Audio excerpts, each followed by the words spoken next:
वो रात बहुत सन्नाटे वाली थी। पूरा गांव अंधेरे में डूबा हुआ था। बिजली का नामो निशान नहीं, सिर्फ लालटेन की हल्की लौ और दूर जंगल से आती किसी अदृश्य चीख की गूंज। उस जंगल के बीचों बीच था एक टूटा हुआ घर। लोग उसे मुर्दा घर कहते थे। कहते हैं वहां 50 साल पहले एक परिवार रहता था जो एक रात अचानक गायब हो गया। कहानी ये थी कि उस घर की औरत रामवती अपने बच्चों के साथ वहीं मारी गई थी। उसके पति ने सबको जिंदा जला दिया था और फिर खुद कुएं में कूद गया। तब से उस घर के दरवाजे के अंदर किसी ने झांकने की हिम्मत नहीं की। गांव के बच्चे भी वहां से गुजरते वक्त सांस रोक लेते थे। लेकिन इंसान की फितरत है, जितनी मनाही करो उतनी उत्सुकता बढ़ती है। 90 का वो साल था 1997। राघव नाम का एक नौजवान पत्रकार शहर से गांव आया था। उसे पुरानी लोक कथाओं पर एक रिपोर्ट लिखनी थी और मुर्दा घर का नाम उसने सुना था। कई बार गांव वालों ने उसे रोका, बाबूजी वहां मत जाइए, रात में उस घर में दिए अपने आप जलते हैं और किसी औरत के रोने की आवाज आती है। राघव मुस्कुराया, अरे भूत वूत कुछ नहीं होता काका, ये सब अंधविश्वास है। उसे क्या पता था कुछ सच्चाइयां न देखना ही बेहतर होती है। शाम ढल चुकी थी जब वो अपनी टॉर्च, नोटबुक और कैमरा लेकर जंगल के अंदर चला गया। हर कदम के साथ अंधेरा गहराता जा रहा था। पेड़ों की शाखाएं जैसे उसे छूने की कोशिश कर रही थी। फिर वो पहुंचा उस पुराने ध्वस्त घर के सामने। दरवाजे पर ताला नहीं था, बस टूटी हुई किवाड़ें जो हवा के साथ चर्र चर्र करती थी। राघव ने कैमरा चालू किया और बोला, 1997 फरवरी, गांव चंद्रपुर में। अब मुर्दा घर के अंदर जा रहा हूं। अंदर घुसते ही एक अजीब बदबू आई, जैसे किसी सड़े हुए चीज की। कमरा खाली था, पर दीवारों पर पुरानी कालिख के निशान थे, जैसे किसी ने आग बुझाने की कोशिश की हो। कोने में एक टूटी हुई गुड़िया पड़ी थी, आधा चेहरा जला हुआ। राघव ने झुककर देखा और तभी पीछे से कुछ गिरने की आवाज आई। वो मुड़ा, लेकिन वहां कुछ नहीं था, बस दीवार पर लिखा था, हम अब भी यहां है। अगले दिन गांव लौटकर राघव ने वो वीडियो देखा जो उसने शूट किया था। अजीब बात ये थी, कैमरा तो उसने बंद कर दिया था, लेकिन टेप में रिकॉर्डिंग चलती रही थी। वीडियो में वो कमरा खाली दिख रहा था। फिर धीरे धीरे कैमरे की स्क्रीन पर एक धुंधली परछाई उभरी, एक औरत सफेद साड़ी में जले हुए चेहरे के साथ। वो बस दीवार की ओर देख रही थी।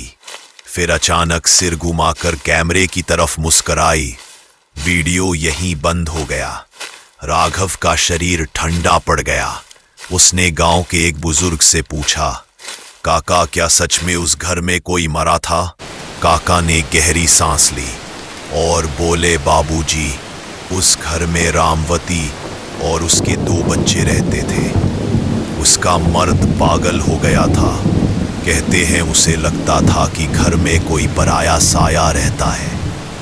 एक रात उसने अपने ही हाथों से सबको खत्म कर दिया, लेकिन मरने से पहले रामवती ने कहा था, हम यहीं रहेंगे हमेशा। राघव के रोंगटे खड़े हो गए। उसे लगा शायद ये सब दिमाग का खेल है, पर फिर उस रात उसे सपना आया। सपने में वही औरत थी। वो कुछ नहीं बोल रही थी, बस एक टुकड़े कागज को उसकी ओर बढ़ा रही थी। कागज पर लिखा था, मुझे बचाओ। राघव पसीने में भीगा हुआ उठा। उसने तय किया कि वो उस घर में एक बार फिर जाएगा। इस बार जवाब लेकर ही लौटेगा। वो रात अमावस्या की थी। पूरा आसमान काला पड़ा था। सिर्फ राघव की टॉर्च की रोशनी और उसके कदमों की आहट। घर के पास पहुंचते ही हवा ठंडी हो गई, जैसे किसी ने एकदम से आसपास की गर्मी खींच ली हो।